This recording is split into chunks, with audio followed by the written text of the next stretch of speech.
Pilipinas lumago ng 5.5% sa second quarter ng 2025 ayon sa Philippine Statistics Authority.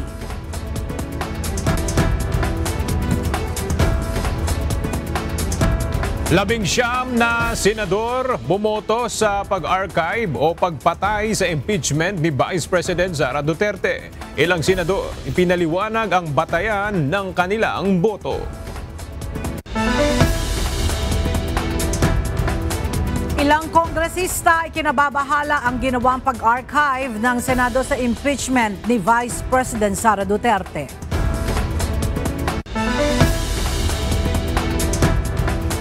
Mga residenteng nasunugan sa Aroma Compound sa Tondo, Manila nanawagan ng tulong. Mga biktima halos walang naisalbang gamit.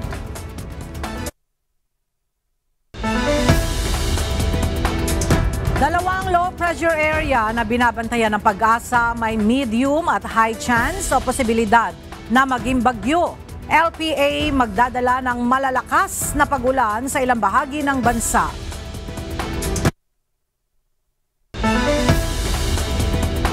At US President Donald Trump at Russian President Vladimir Putin posibleng magpulong sa susunod na linggo ayon sa White House.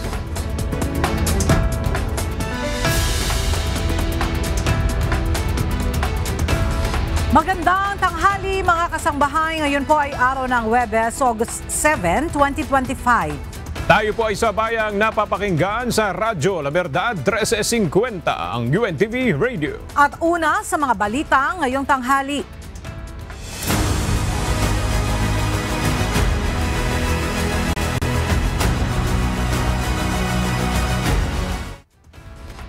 Nagdesisyon ang Senado na i-archive o patayin ang articles of impeachment laban kay Vice President Sara Duterte.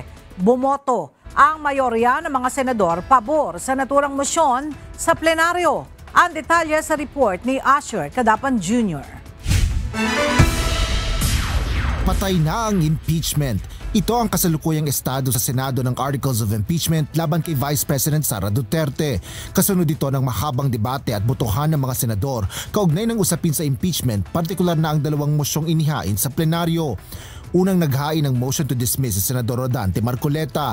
Alinsunod dito sa unanimous decision o nagkakaisang pasya ng Supreme Court na nagpapawalang bisa sa Articles of Impeachment mula pa sa simula, habang ito ay immediately executory o dapat na agad na ipatupad. Tutol naman si Senador Vicente Tito Soto III sa naturang motion at naghain ito ng motion to table the motion na nagpapaliban ng motion ni Senador Marcoleta. Ito ay habang isinasaalang-alang ang nakabingbing motion for reconsideration na inihain ng Kamara sa Korte Suprema. Matapos ang rekomendasyon ng ilang senador, kalaunay pumayag na rin si Senador Marcoleta na amyendahan ang kanyang motion at gawin itong motion to archive.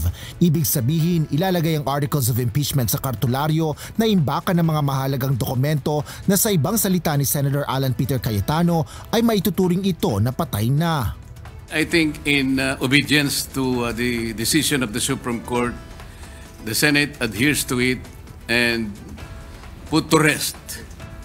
Let me put it another way, Mr. President. If a motion is approved to act upon the decision and to adhere to the decision, am I correct, Mr. President, that that will be the decision, that will be in our journal, and then by operation of administrative process in the Senate, everything that has to do with the impeachment will be sent to the archives? That is correct, Your Honor. That is the I yield to administrative procedure that will logically follow. Sinigundahan naman ni Senador Juan Miguel Zubiri ang rekomendasyon na imbis na motion to dismiss ay motion to archive ang pagbobotohan. Ngunit nilinaw ng Bukidnon Solo na magiging sitwasyon sakaling ikonsidera ng kataas-taasang hukuman ang apila ng Kamara at baligtarin ang nauna nitong desisyon. Nothing can stop us from pulling it out of the archives and taking it over once again in plenary. Is that correct, Mr. President? That is correct, Your Honor. Kinumpirma rin ni Senate President Francis Chis Escudero na kailangan lang ng boto ng mayorya upang mailabas ang articles of impeachment mula sa archives. Matapos ang 4 na oras na balitaktakan, nagdesisyon na ang Senado na magbotohan. Inunang pagbotohan ng mosyon ni Senador Soto na ipagpaliban ang motion to archive ng impeachment na nagresulta sa 19-5 vote pabor sa pagsasantabi ng mosyon. Kasunod nito ay ang botohan naman ng motion to archive. With 19 affirmative votes, 4 negative votes, 1 abstention, the motion of Senator Marcoleta as amended by Senator Joel Villanueva adhering to the immediately executory decision rendered by the Supreme Court en banc on July 25, 2025, which among others held that the articles of impeachment are null and void ab initio and that the Senate did not acquire jurisdiction and to transfer the articles of impeachment in relation to case number 002-2011 entitled in the matter of the impeachment trial of Vice President Sara Zimmerman Duterte to the archives. The same is hereby approved. Asher Cadapan Jr., UNTV News and Rescue. Diyos ang aming sandigan, serbisyo publiko ang aming pinahalagahan. Ipinaliwanag naman ng mga senador ang kani-kanilang boto sa pagpabor o pagtutol na isantabi muna ang articles of impeachment laban sa Vice Presidente. Nagbabalik si Asher Cadapan Jr.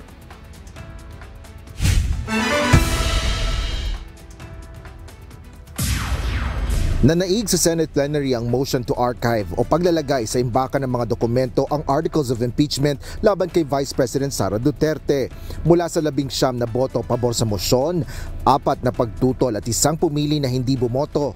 Ipinaliwanag ng ilang senador ang kani-kanilang desisyon sa mosyon ni Senate Deputy Majority Leader Rodante Marcoleta. Unang bumoto ay si Senador Bam Aquino na nagbigay rin ng unang no vote sa pag-archive ng impeachment. Ngunit hindi na ito nagsalita matapos ang talumpati niya bago pa man ang botohan kung saan nananatili ang kanyang posisyon sa pagkukonvene ng impeachment court. Pabor naman si Senador Alan Peter Cayetano sa mosyon na nagsabing dapat i-impeach ang Vice Presidente kung may ginawa itong masama ngunit sa tamang paraan. Pareho din ang boto ng kapatid nitong si Senador Pia Cayetano na binigyan diin ang judicial power ng Korte Suprema kapag may grave abuse of discretion sa anumang sangay ng gobyerno. Yes vote rin si Senador Bato de la Rosa na nanawagan na huwag gawing venue ang impeachment trial para guluhin ang sistema ng pamahalaan. Simple at maikling pagboto sa pagsunod sa Supreme Court ruling ang ibinigay naman ni Senate Deputy Majority Leader J.V. Ejercito. Habang mahabang talumpati ang inihayag ni Senate President Francis Jesus Cordero para sa kanyang yes vote kung saan binuweltahan nito ang Kamara. To the House of Representatives, I say, do not allow yourselves to be used for the blind hatred and ambition of a few who did things haphazardly, gravely abused their discretion, and violated due process rights under the Constitution as found by the High Court itself. In spite of all these, you expect everyone to roll over in obedience. When we did not, you moved hell and high water to destroy personalities, malign reputations, and tarnish institutions. People, I say this, the Senate is not your playground to run after your political enemies. Sang-ayon din sina Senate President Pro Tempore Jinggoy Estrada, Senator Sherwin Gatchalian at Christopher Bongo sa mosyon. Binigyan diin ng mga ito ang kahalagahan ng pagrespeto sa Supreme Court bilang final interpreter ng konstitusyon. Ipinaliwanag naman ni Senate Deputy Minority Leader Risa Ontiveros ang kanyang pagsalungat sa mosyon na hindi pa pinalang desisyon ng Korte Suprema. Habang si Senador Panfilo Ping Lacson nag-abstain o pinili na hindi bumoto sa anumang panig kundi ang irespeto at hindi suwayin ng Supreme Court. But since there's still a pending motion for reconsideration filed by the House of Representatives through the Solicitor General, I believe that the July 25 ruling is by no means final until it rules on the motion for reconsideration with finality. That being said, I would rather wait, not preempt, the final ruling of the High Court. Nagsalita rin sina Senators Lito Lapid, Loren Legarda at Marcoleta at sinabing nirirespeto nila ang kataas-taasang hukuman kaya bumoto sila ng yes. Malakas na yes naman ang boto ni Senador Amy Marcos na binuweltahan din ang mababang kapulungan ng Kongreso at nagmungkahing palitan nila ang kanilang House Speaker. Habang si Senador Robin Hood Padilla, Kasabay ng kanyang pagpanig sa motion ay ang pagsalungat rin nito sa mga isyong politikal na sumasagasa sa karapatang pantao. Sa no vote ni Senator Francis Kiko Pangilinan, nilinaw nito na umaapila lang sana siya na hintayin ang desisyon ng Korte Suprema sa motion for reconsideration na inihain ng Kamara. Kasunod nito ang maikling talumpati ni Senate Minority Leader Vicente Tito Sotto III.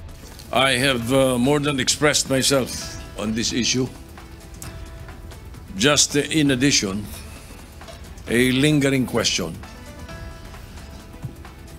How can the Senate archive something that is not before it? The articles are before the impeachment court. Therefore, I cast a negative vote. Bumoto naman ang yes ang magkapatid na Erwin at Raffy Tulfo, gayon din sina Camille at Mark Villar na rumirespeto sa kapangyarihan at sumasang-ayon sa pasya ng Korte Suprema. Habang katulad rin nito ang posisyon ni na Senate Majority Leader Joel Villanueva at Minority Deputy Leader Juan Miguel Zubiri sa pagsang-ayon sa paglipat ng Articles of Impeachment sa archives. Asher Cadapan Jr., UNTV News and Rescue. Diyos ang aming sandigan, serbisyo publiko ang aming pinahalagahan. Inihayag ng ilang senador na pwede pang buhayin ang Articles of Impeachment laban kay Vice President Sara Duterte. Depende ito sa magiging resolusyon ng Korte Suprema sa motion for reconsideration ng mababang kapulungan ng Kongreso. Ang detalye sa report ni Jed Naresina. Inarchive ng Senado ang Articles of Impeachment laban kay Vice President Sara Duterte, kung saan mayorya o 19 na mga senador ang bumotong pabor dito. Hindi naman ikinagulat ni Senator Ronald Bato de la Rosa ang naging resulta ng botohan dahil aniya, marami talaga sa kanyang kapwa-senador ang gustong sumunod sa naging unang ruling o desisyon ng Korte Suprema kaugnay ng impeachment ng pangalawang Pangulo. Almost unanimous on dismissal. Pero pwede pa mabuhay kapag ma-reverse yung ruling ng Supreme Court kapag i-consider na yung motion ng House. Kaugnay nito, binanggit naman ni Senator Amy Marcos na hindi pa nila napag-uusapan ni VP Duterte ang tungkol sa naging boto o pagsuporta niya kagabi na i-archive ang impeachment. No, I haven't spoken to her for a while. I actually don't know where she is. Panay yung biyahe kasi nun eh. Para naman kay Senator Alan Peter Cayetano, ipinaliwanag niya ang pagkakaiba ng i-table at i-archive ang impeachment case laban sa Vice-Presidente. Kung i-table, aniya lang ang kaso, mananatili itong buhay at lalabag sa utos ng Korte Suprema. Binigyang linaw rin kagabi ng mambabatas na ang pag-archive naman ay tuluyan itong pinatay na nagpapakita naman ng respeto sa hudikatura. So in one sense, many people will say, di ba pareho lang yon na yung buhay pwede mong patayin, yung patay pwede mong buhayin. Magkaiba siya because we live under a constitutional democracy. Na pag nag-desisyon ng Supreme Court at sinabi ng Supreme Court, immediately executory, dapat kumilos yung Senate. Ngunit para kay Senate Minority Leader Vicente Tito Sotto III, mas madaling galawin ang isang mosyon na nakatabi lang kaysa sa isang tuluyan ng in-archive. Ito aniya ay magbibigay daan para sa mas madaling pagkilos kung sakaling magbago ang desisyon ng Korte Suprema. Mahirap na bunutin yun. Kaya yung pinipilit ko yung i-table yun. Para pagka mayroong motion for reconsideration at sinabi ng Supreme Court na nag-reverse sila, o may mga binago sila, meron silang ni-rectify, pinay mo sinasabi kung mali sa decision or inaccurate sa mga decision. Hindi madaling galawin dahil naka-table lang. So, pero yung i-archive mo, isang kala ko wala kaming jurisdiction, bakit ina-archive namin? Taliwas naman ang paninindigan ni Senator J.V. Ejercito. Ayon sa senador, kung sakaling magbago ang isip ng Korte Suprema at i-grant ang motion for reconsideration ng Kamara, ay maaari pa rin itong buhayin ng Senado sa pamamagitan ng boto ng mayorya. By moving it by the motion to archive, kahit po naka-archive na yan, in case po si Supreme Court i-grant yung motion for reconsideration, by the vote of the majority, we can revive ito pong impeachment. Hindi ibig sabihin patay na. Para naman kay Senate Majority Leader Joel Villanueva, ang naging desisyon ng mayorya sa Senado kaugnay ng impeachment case ni VP Duterte ay magbibigay daan sa Senado upang makapag-focus sa ibang mas kritikal na issue ng bansa. Lahat po, no? Trabaho, presyo ng pagkain, inflation, importante yan eh. Yan ang talagang matututukan natin ng pansin kung wala na ngayon sa amin yung impeachment proceedings. Kaugnay ng mga ito, kinilala ng defense team ni VP Sara ang desisyon ng Senado na sumunod sa hatol ng Korte Suprema at i-archive ang articles of impeachment. Ayon kay Attorney Michael Powa, tagapagsalita ng defense team, mananatili silang nakatuon sa pagsumite ng kanilang komento alinsunod sa utos ng Korte Suprema. Jed Neresina, UNTV News and Rescue. Diyos ang aming sandigan, serbisyo publiko ang aming pinahahalagahan. Tila naging Duterte Senate umano ang Senado kagabi matapos nitong ilagay sa archive ang articles of impeachment laban kay Vice President Sara Duterte. Ito ang naging pahayag ni Akbayan Party List Representative Percy Sendanya kasunod ng naging botohan sa plenaryo. Pagtalikod aniya sa mandato ng Senado ang naging desisyon ng mga senador. Naniniwala ang mambabatas na pagtataksil sa konstitusyon at sa mamamayan ang ginawa ng Senado. Sa pagtalikod aniya ng Senado sa tungkulin nito, nagsilbi itong taga-konsinti at taga-kubli ng Vice Presidente sa umano'y pandarambong ng 612 million pesos na confidential funds. Samantala, iginiit naman ni Manila 3rd District Representative Joel Chua, isang House Prosecutor, na hindi ito magpapatinag sa pagtataguyod ng pananagutan at hustisya. Ito ay matapos magdesisyon ang Senado na i-archive ang articles of impeachment laban kay Vice President Sara Duterte, kasunod ng desisyon ng Korte Suprema na ideklarang unconstitutional ang reklamo. Ayon kay Congressman Chua, hindi rin maituturing ang aksyon ng Senate na checkmate. Gayunman, ipinagkait umano ng Senado sa publiko ang due process. Pending na sa Korte Suprema ang inihaing motion for reconsideration at hindi pa tapos ang laban.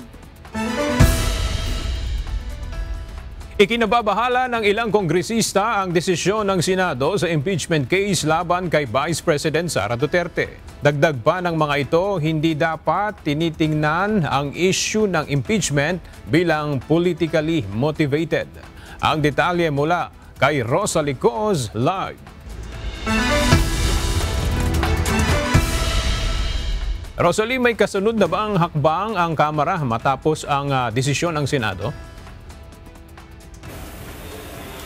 Aga ang pinakahihintay ng Kamara ngayon ay kung kakatigan ba ng Korte Suprema yung inihain na motion for reconsideration matapos na ideklarang unconstitutional ng Korte Suprema yung articles of impeachment laban kay Vice President Sara Duterte. Subalit nagpahayag na ng pagkabahala ang ilang kongresista matapos na i-archive ng Senado ang impeachment case. Kabilang na dito si mamayang Liberal Party List Representative Leila de Lima na nagsabing dapat hinintay muna yung final ruling ng Korte Suprema dahil mayroong mga question umano sa naunang impeachment ruling nito. Pakinggan natin ang pahayag ni ML Party List Representative Leila de Lima. Okay, very much concerned talaga, disconcerting, at hindi na naman nga po ako nakatulog. Ang hindi po namin maintindihan kung bakit pinilit nilang may archive, bakit sila nagmamadali. Ano bang diferensya? Of course, they were saying kasi nakasabi immediately executory. Hindi po ibig sabihin dahil immediately executory, final na. Kasi nga, meron pang motion for reconsideration. Pina-comment pa nga ng Korte Suprema yung petitioners, sila Vice President Sara Duterte and si Attorney Torion. Kung talagang final na yan, hindi na sana pinansin yung mga MR. Naniniwala naman si Manila 6th District Representative Benny Abante na mapanganib ang naging hakbang ng Senado na nagpapahina umano sa constitutional process ng accountability, tila pagsasantabi umano ito sa pananagutan. Pinuna naman ng isang kongresista ang pagbatikos ni Senate President Francis Escudero sa mga miyembro ng House of Representatives nang ipaliwanag nito ang pagboto ng yes sa pag-archive ng articles of impeachment. Giit ni SP Escudero sa House members, huwag hayaang magamit sa bulag na galit at ambisyon umano ng iilan na inaabuso ang kanilang kapangyarihan at lumalabag sa due process at mga karapatang itinatakda ng konstitusyon. Pero ayon kay Tingog Party List Representative Jude Asidre, hindi dapat binabago ang naratibo. Anya, ginawa ng Kamara ang trabaho nito at sinunod ang proseso. Kung may dapat anyang magpaliwanag, hindi ang Kamara kundi ang Senado. Hindi rin anya dapat ipagtanggol ang isang sangay ng pamahalaan sa pamamagitan ng isang pag-atake. Gate pa nito, ang issue ng impeachment case ay hindi patungkol sa ambisyon kundi sa pananagutan, kaya isang constitutional process ang pinangunahan ni Speaker Martin Romualdez at hindi isang political operation. Samantala, maghahain naman ng makabayan lawmakers ng motion for reconsideration nito sa Korte Suprema kaugnay ng impeachment case. Bukod dito, magsasagawa rin ng mga pagkilos ang iba't ibang people's organizations sa August 12 kung kailan inaasahang magkakaroon ng en banc session ng Korte Suprema kaugnay ng impeachment case issue. Balik sa iyo, Aga. Maraming salamat, Rosalie Cos. Walang impormasyon sa ngayon ang Malacanang kung nasaan ngayon si Vice President Sara Duterte. Samantala, muling binigyan diin ng palasyo na hindi makikialam ang Pangulo sa anumang desisyon patungkol sa impeachment ng bise. Ang detalye sa report ni Ivan Alvarez.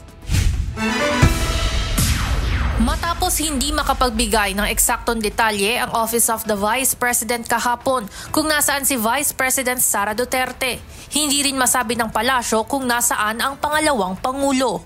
Who knows? She can just be right in the office. O nga, a few steps away. Sa ngayon ay wala po tayong impormasyon. Tinawagan po natin ang Office of the Executive Secretary. Ayon kay Palace Press Officer Undersecretary Claire Castro, ang huling travel authority na ibinigay sa bise ay noon pang July 5 hanggang July 18 para sa kanyang biyahe papuntang the Netherlands at South Korea. Anya, mayroon silang nakuhang ulat na babiyahe ulit si VP Sara sa ibang bansa. Meron daw na balak ang Vice Presidente na pumunta sa Kuwait, no? Sa Kuwait ng August 8. Pero as we speak, wala pa pong naihahain na request for travel authority ang Vice Presidente sa sinasabing pagbabiyahe. Samantala, nanindigan din si Undersecretary Castro sa posisyon ni Pangulong Ferdinand Marcos Jr. patungkol sa impeachment ng Vice Presidente. Ayon kay Undersecretary Castro, malinaw na nananatiling hindi makikialam ang Pangulo sa usaping ito. Muli, hindi po panghihimasukan ng Pangulo kung ano man ang magiging trabaho po ng Senado. Samantala, inarchive na kagabi ng Senado ang Articles of Impeachment laban kay Vice President Sara Duterte. Ivan Alvarez, UNTV News and Rescue. Diyos ang aming sandigan, serbisyo publiko ang aming pinahahalagahan. Lumago ng 5.5% ang Gross Domestic Product o GDP ng Pilipinas sa ikalawang quarter ng 2025. Bahagyang mas mataas ito kumpara sa 5.4% noong unang quarter ng taon ayon sa Philippine Statistics Authority o PSA. Bagamat positibo ang takbo ng mga pangunahing sektor gaya ng agriculture, industry at services sector, mas mabagal pa rin ang naitalang growth sa second quarter ng 2025 kumpara sa 6.5% na naitala sa parehong panahon noong 2024. Malaki ang naging ambag sa GDP growth ng wholesale and retail trade, public administration and defense, at financial and insurance activities. Bukod dito, tumaas ng 8.2% ang gross national income, kasabay ng 32.8% na paglago ng net primary income mula sa ibang bansa. Ibinida ni Pangulong Ferdinand Marcos Jr. ang Pilipinas sa kapulungan ng mga Indian businessman at investors sa isinagawang roundtable meeting sa India kahapon. Kasama sa mga ipinagmalaki ni PBBM ay ang matatag na 5.7% gross domestic product rating ng Pilipinas noong 2024. pati na ang maayos at matatag na kalagayan ng pananalapi at mga bangko sa bansa. Anya, patuloy namang umaangat ang credit rating ng bansa kasabay ng positive investment grades mula sa mga namumuhunan. Pagtitiyak ni PBBM, susuportahan ng Pilipinas ang mga mamumuhunang Indian sa bansa gaya na lamang ng pagpapadali sa bureaucracy o pagsasaayos ng mabusising proseso pagdating sa pagtatayo ng mga negosyo. I am proud to share that our economy has sustained its growth momentum, recording a 5.7% GDP growth last year. Our financial and banking sectors are healthy and robust, and our credit rating continues to improve and to receive stable and positive investment grades. Binigyang diin ni Pangulong Ferdinand Marcos Jr. na ang mga Filipino ang sentro ng kanyang foreign visits. Sinabi ito ni PBBM sa kanyang pagharap sa Filipino community sa India noong Lunes ng gabi sa kanyang state visit. Narito ang report ni JP Nunez. Ang pagbisita sa mga Pinoy ang sentro ng bawat foreign visit ayon kay Pangulong Ferdinand Marcos Jr. Ito ang kanyang binigyang diin sa kanyang pagharap sa Filipino community sa Taj Mahal sa New Delhi kasabay ng kanyang state visit sa India. Ang mga Pilipino sa abroad anya ang dahilan kung bakit sinisikap ng gobyerno na lalo pang mapaginhawa ang kanilang mga buhay maging ang mga Pilipino na nasa buong mundo. Saan man po tayo magtungo, ang pakikipagkamustahan sa ating Filipino community ay tuwinay pangunahin sa ating agenda. Being with you reminds us and impresses once more upon us that our overriding mission in every foreign visit is to improve the lot and the lives of Filipinos, both in our motherland and outside of the Philippines, all around the world. Larawan anya ang mga Pinoy ng mabuting pakikitungo sa ibang bansa. Ipagmamalaki nating lubos ang inyong pagtataguyod ng napakagandang pangalan at pagkilala sa ating bansa sa pamamagitan ng inyong husay, ng inyong galing at pakikipagkapwa-tao.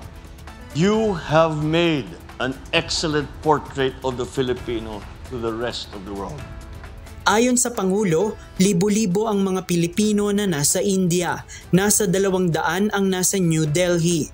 Karamihan sa kanila ay mga Filipina na nakapag-asawa ng Indian nationals.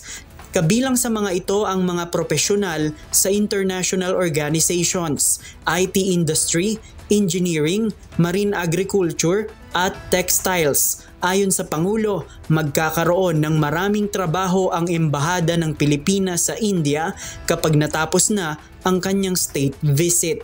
JP Nunez, UNTV, News and Rescue. Diyos ang aming sandigan, serbisyo publiko ang aming pinahahalagahan. Pinaniniwala ang tagapagsalita ng House of Representatives na mapagkakatiwalaan ang gagawing investigasyon ng Kamara sa flood control projects ng pamahalaan.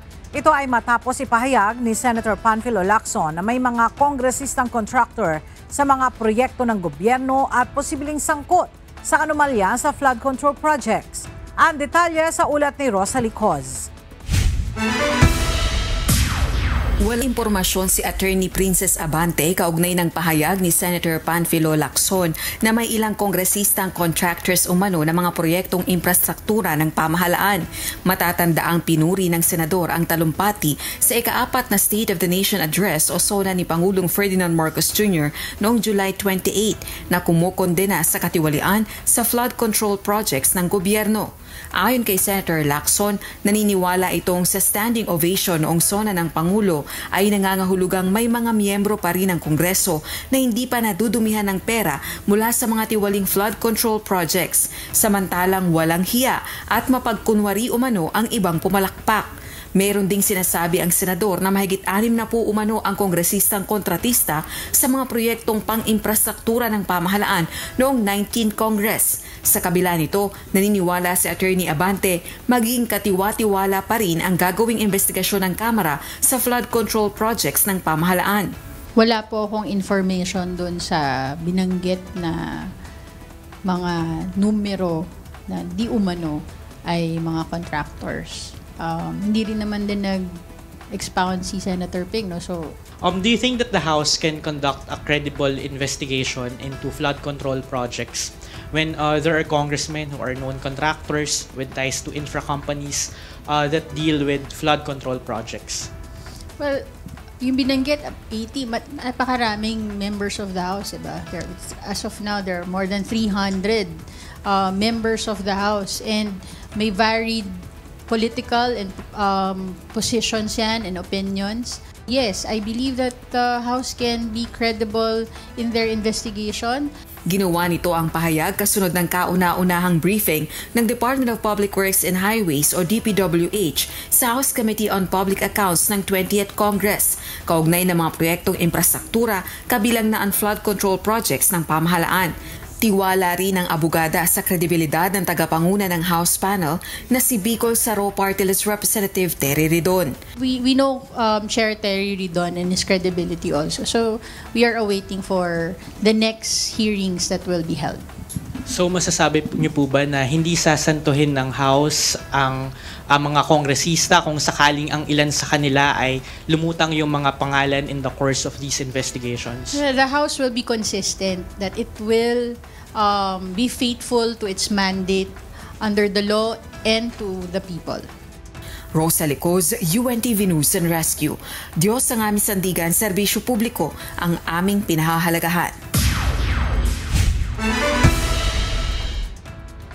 Muling nagsagawa ng paglilinis ngayong araw ang Metropolitan Manila Development Authority, NLEX Management at mga lokal na pamahalaan ng Valenzuela City at May Kawayan sa Bulacan sa isang estero sa boundary ng dalawang lungsod. Ayon sa MMDA, simula pa noong Hunyo hanggang sa kasalukuyan ay aabot na sa 450 truck ng basura ang nahakot sa nasabing estero. Mula sa Valenzuela City, may report si Benedict Samson live. Benedict, iyan bang estero na yan ang dahilan bakit nakaranas ng matinding pagbaha sa NLEX noong nakaraang may habagat at bagyo? Kada tanghali aga, ayon nga sa magkatuwang na ahensya ng Metropolitan Manila Development Authority at Department of Transportation, isa itong Kaingin River. Doon nga sa 11 natukoy nilang lugar na naging sanhi o nagdulot ng pagbaha sa North Luzon Expressway nitong nakaraang bagyo at habagat. Ayon sa Valenzuela City LGU, bukod sa patuloy na clean-up drive ay patuloy din na pagpapaalala sa ating mga kababayan upang maiwasan na nga yung pagtatapon ng basura kung saan-saan. Kaninang umaga ay magkatulong ang MMDA, lokal na pamahalaan ng Valenzuela at May Kawayan City, NLEX Management at pribadong sektor sa paglilinis sa Kaingin River sa boundary ng dalawang lungsod. Sa isinagawang paglilinis, sari-saring basura ang nahakot ng mga otoridad. Bukod sa mano-manong paghakot ay gumamit na rin ng backhoe upang mapabilis ang pagkuha ng mga basura na natatrap sa estero. Malaki ang maitutulong yan sapagkat alam naman natin na pag nabarahan dito ang tubig, may ipit at magkakos din ang flooding sa NLEX. Hindi lang sa NLEX, kundi iba pang parte ng Metro Manila. So kailangan talaga natin malinis ito dahil ito ang mababang lugar at alam naman natin from here papuntang Manila Bay, kailangan makaagos agad ang tubig. Ayon kay Valenzuela City Mayor Wes Gatchalian, mula pa noong Hulyo ay umabot na sa 450 trucks ng basura ang nahakot nila sa naturang estero. Kaya nakita namin may mga pabrika, may nakatira sa gilid. Talaga pong hindi maiwasan na linisin man namin, mapupuno ulit ito. Kung hindi natin linisin, makikita nyo muli sa likod, may bridge sa likod ko, hindi na dumadaloy ang tubig dahil barado na po ng basura at silt ang bridge na yan. At upang hindi na maulit ang nangyaring insidente sa NLEX kung saan dahil sa pagbaha ay halos Maraming salamat, Benedict Samson. Aminado ang Department of Transportation na napabayaan ang maintenance ng mga tren sa mga nagdaang taon kaya dumami ang mga problema nito. Ito ay kasunod ng pagpuna ng dating Commission on Audit Commissioners sa mga problema sa LRT2. Narito ang report ni JP Nunez. Inamin ni Department of Transportation Secretary Vince Dizon na talagang napabayaan na ang mga tren kaya patong-patong ang mga nagiging issue nito. Kasunod ito ng naging puna ni former Commission on Audit o COA Commissioner Heidi Mendoza sa mga nakita niyang issue sa LRT2. Ayon kay Secretary Dizon, nagpatong-patong na ang mga issue sa tren. Anya sa nakalipas na 5 buwan ay sinisikap ng DOTR na isaayos ang mga maliliit na issue na nagpapabigat sa mga commuter araw-araw. Inilatag naman ng DOTR ang mga plano nito para maisaayos ang serbisyo sa LRT2. Plano ng DOTR na sa susunod na taon ay bubuksan na nila ang LRT at MRT para sa mas maraming provider ng card payments para hindi na ito maging eksklusibo sa BIP upang mas maraming pagpilian ang mga commuter at masolusyonan ang kakulangan sa BIP cards. Ito rin ang dahilan kaya nagpilot ng cashless payments sa MRT3. Inutusan naman ni Secretary Dizon ang train line operators para ayusin ang mga sirang vending machines at bumili na rin ng mga bago. Nagbabala na din ang DOTR sa mga contractor nito na pagmumultahin sila kapag hindi na ayos ang mga makina. Sa pila ng seniors, talagang tumatagal din dahil nire-require ng Commission on Audit na ipalista ang pangalan ng mga benepisyaryo ng discount. Kinausap na ng DOTR ang COA na sana ay pumayag na ito na picture na lang ang ipapakita o ID para hindi na maabala ang mga commuter. Noong Martes, nag-post sa kanyang social media account si Mendoza at sinabing nainip siya sa serbisyo ng LRT2. Ilan sa napuna nito ang kakulangan sa BIP cards, mga sirang vending machines at paghaba ng pila ng senior citizens dahil kailangan pa nilang magsulat bago makakuha ng discount. Umaasa naman ito na makakatulong ang kanyang puna para dagdagan ng Kongreso ang pondo para sa maintenance ng DOTR. JP Nunez, UNTV, News and Rescue. Diyos ang aming sandigan, serbisyo publiko ang aming pinahahalagahan. Nasa higit 20,000 mga sasakyan at motorsiklo na expired ang rehistro ang nahuli ng Land Transportation Office sa buwan ng Hulyo. Batay sa datos ng LTO, higit 12,000 sa mga ito ang motorsiklo, halos 4,000 naman ang tricycle. 1,800 ng mga van, halos 900 naman ng mga pribadong sasakyan. Gayon din, ang higit 600 mga truck at higit 200 sports utility vehicles o SUV, habang ang natitirang bilang ay mga pampasaherong jeep at bus. Pinakamaraming nahuli sa Calabarzon, Cagayan Valley Region at Mimaropa.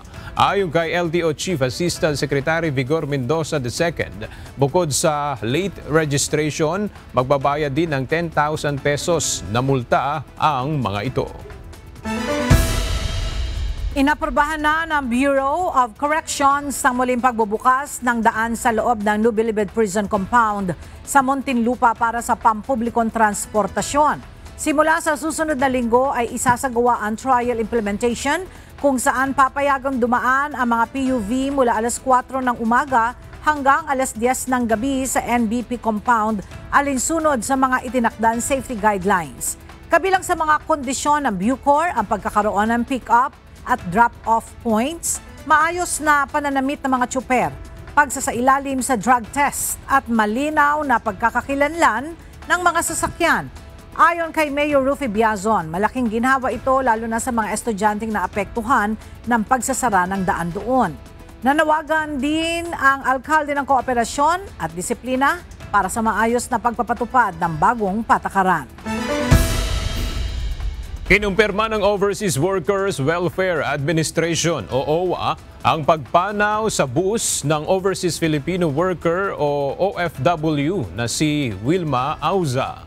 Ayon sa OWA, noong August 4 ay pauwi na sana sa Dumaguete ang OFW, subalit pumanaw siya dahil sa cardiac arrest. Nakausap na ng OWA ang pamilya ng OFW para maipaabot ang tulong pinansyal sa ilalim ng mga umiiral na programa para sa kapakanan ng mga naiwang pamilya ng mga OFW. Nananawagan ngayon ng tulong ang daan-daang mga residente mula sa Aroma Compound sa Tondo, Maynila matapos na tupukin ng apoy ang kanilang mga bahay kahapon dahil sa sumiklab na sunog. Sa ngayon ay nasa evacuation center ang mga ito kung saan karamihan sa kanila ay walang naisalba na kahit anong gamit. Mula sa Tondo, Manila, makibalita tayo kay Ryan Lacanlale live.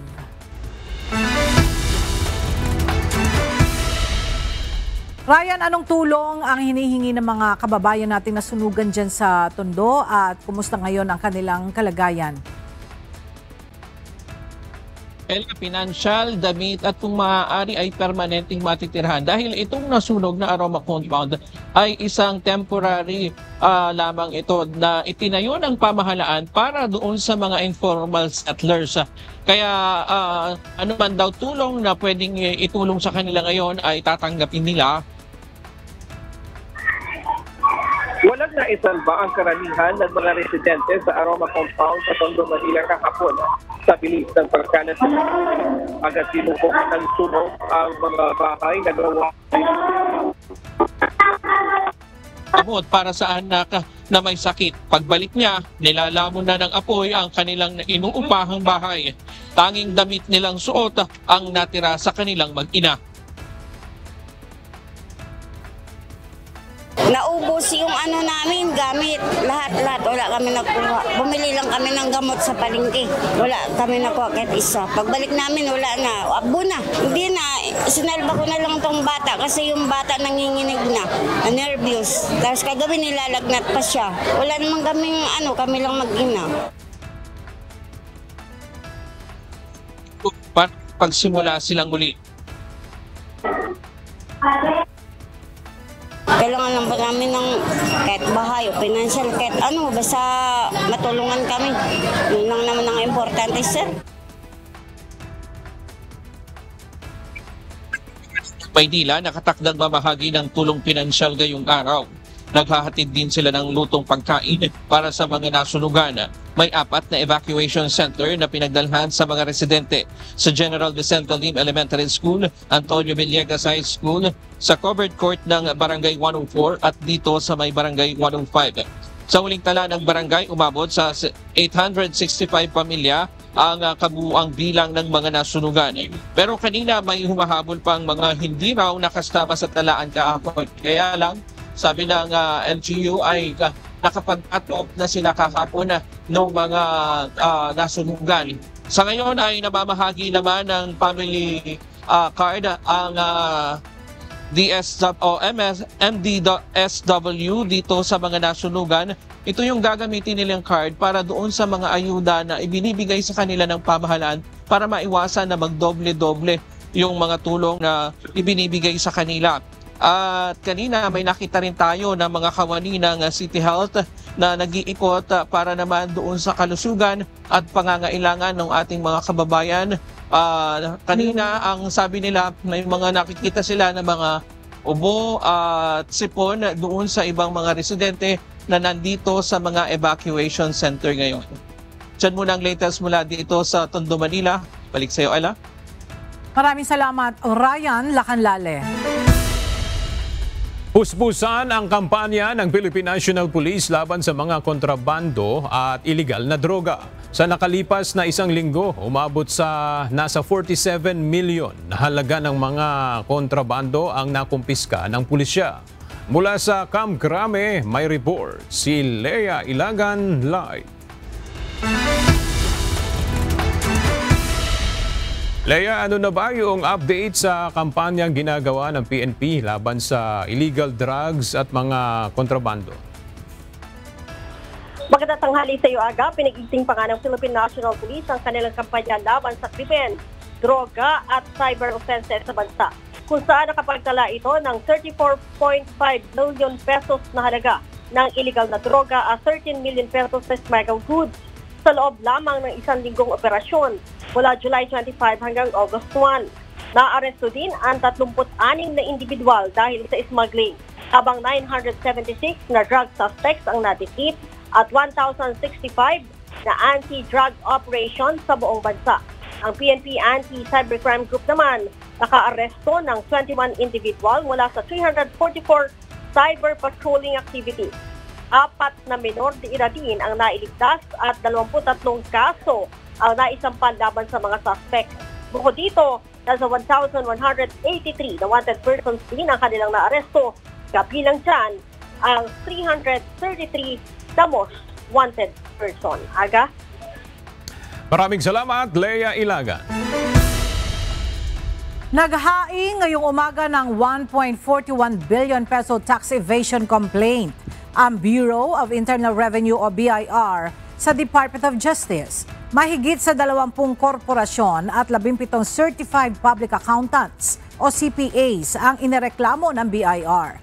Mula sa Maynila, makibalita tayo kay Dante Amento live. Dante, ano ang detalye nitong tax evasion complaint na inihain ng BIR? Magandang tanghali, Ella. Malaking halaga ng pera ang involved o sangkot dito sa sinampang reklamo ng Bureau of Internal Revenue o BIR dito sa DOJ kanina. Naharap sa tax evasion complaints ang 23 korporasyon o kumpanya, mahigit 50 corporate officers at 17 certified public accountants o CPA sa Department of Justice.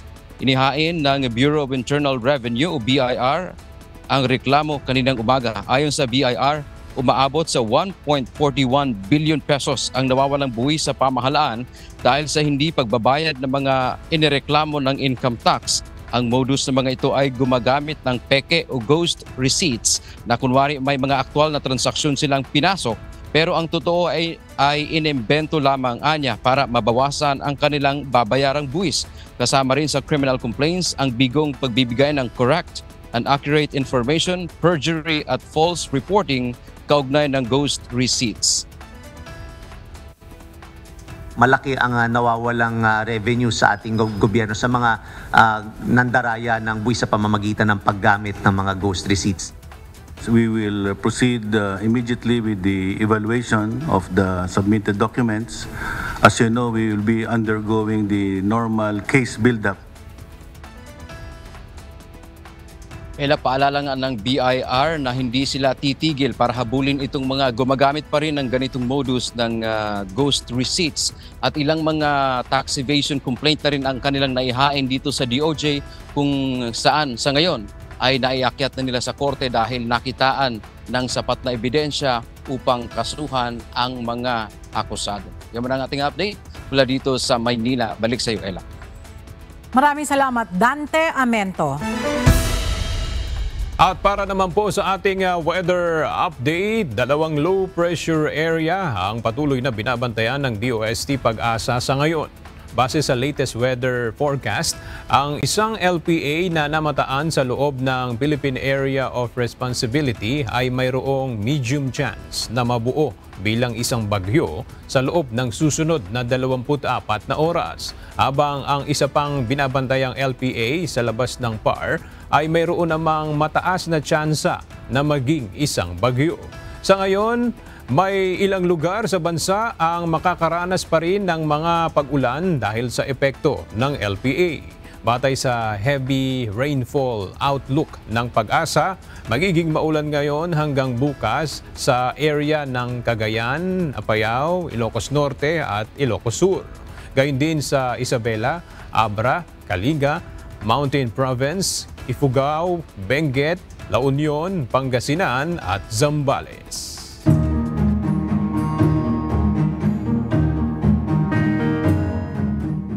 Nakararanas ngayon ng walang tigil na pag-ulan ng lalawigan ng Cagayan dulot ng habagat na pinalalakas ng low pressure area na binabantayan sa labas ng Philippine Area of Responsibility. Binahana ang ilang paaralan sa lalawigan kabilang ang Mokag Elementary School sa Bagao, Iraga Elementary School sa Solana, San Juan Elementary School sa Lalo at Enrile West Central School. Dahil dito, nagdeklara na ng suspensyon ng klase ang ilang bayan. Suspendido na ang klase sa lahat ng antas sa Amulong, Santo Niño, Alcala, Apari, Camalaniugan, Lalo, Pamplona, Alacapan, Rizal at Abulug. Habang mula kinder hanggang senior high school ang walang pasok sa Bagao, Ballesteros at Gataran. Samantala, dahil pa rin sa patuloy na pag-ulan, hindi na madaanan ang tulay sa Zone 3 ng Barangay Bunugan, Bagao. Gayon din ang kalsada sa Zone 4 ng Barangay Bita Grande. Pinapayuhan ang mga motorista at residente na mag-ingat at umiwas sa mga apektadong ruta.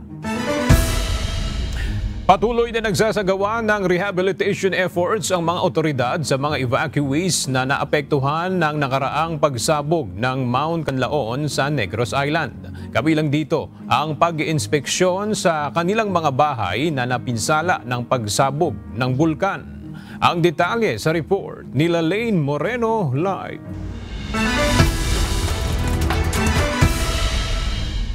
Yes, Lalaine.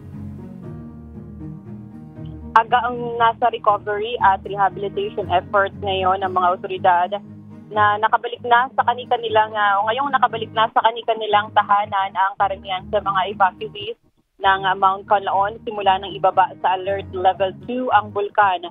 Ongoing ang paglilibot ng Regional Incident Management Team o RIMT kasama ang City at Municipal Disaster Risk Reduction personnel at mga barangay officials para i-check ang kalagayan ng bahay, ari-arian at mga pananim ng mga residente na napinsala dahil sa pagputok ng bulkang Canlaon. Sa Barangay Ilihan, Bagos City, 22 barangay ang na-damage. Nasira ang mga bubong nito dahil sa abong ibinuga ng bulkan. Nasira rin ang linya ng kuryente kaya wala ng electricity supply sa lugar. Ang mga occupants naman ay pansamantalang nanunuluyan sa evacuation center ng lungsod. Katuwang ng RIMT ang ilang opisyal ng pamahalaan para tumulong sa iba pang problema ng mga evacuees tulad na lamang ng DSWD na nagsasagawa ng psychosocial support at DOLE na tumutulong sa mga evacuees na makahanap ng trabaho o pagkakakitaan.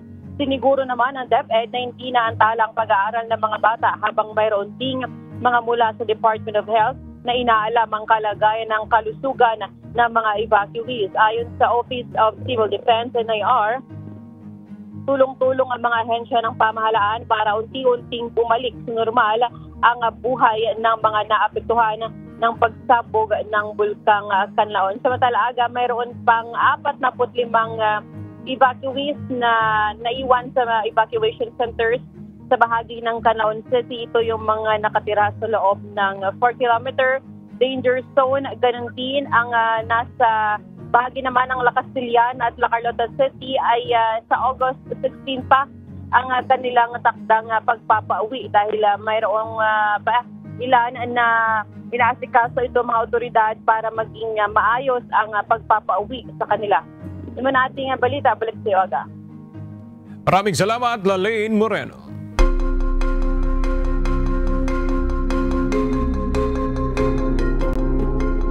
Inahayag ng White House na posibleng magkita sa susunod na linggo sina US President Donald Trump at Russian President Vladimir Putin bilang bahagi ng pagsisikap na tapusin na ang giyera sa Ukraine. Kasunod ito ng pakikipagpulong ng US Envoy o Special Envoy na si Steve Witkoff kay Putin sa Moscow kung saan napag-usapan ang posibilidad na ceasefire. Nananatili naman bukas si Trump sa trilateral meeting kasama sina Putin at Ukrainian President Volodymyr Zelensky. Bagamat tuloy ang banta ng Estados Unidos na panibagong round ng sanctions kung walang magiging progreso sa usapang kapayapaan. Hawak na ng mga otoridad ang suspect sa mass shooting sa isang military base sa Georgia na kinilalang si Sergeant Cornelius Samantrio Radford. Ayon sa inisyal na investigasyon, nagkaroon ng di pagkakaunawaan ang suspect sa isa sa mga biktima nito bago ang insidente. Sinundan niya ito sa maintenance room ng military base at binaril sa dibdib kasama ng 4 na iba pang katrabaho nito. Ang insidente sa Georgia ay naganap ilang araw matapos ang mass shootings sa isang skyscraper sa Manhattan, New York at neighborhood bar sa rural Montana. Aabot na sa 262 mass shootings incidents ang naitala sa US ng Gun Violence Archive ngayong taon.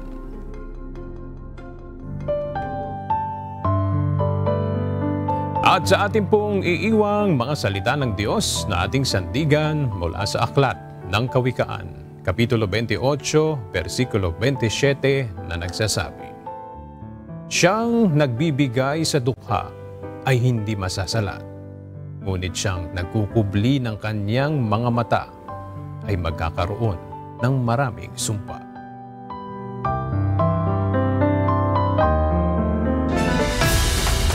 At yan ang mga balitang aming tinutukan at inaksyonan. Dahil sa aming pagbabalita, una ang pagkalinga sa kapwa. UNTV CE News, may balita saan mang panig ng daigdig. At dito sa UNTV, Diyos ang aming sandigan, serbisyo publiko ang aming pinahahalagahan.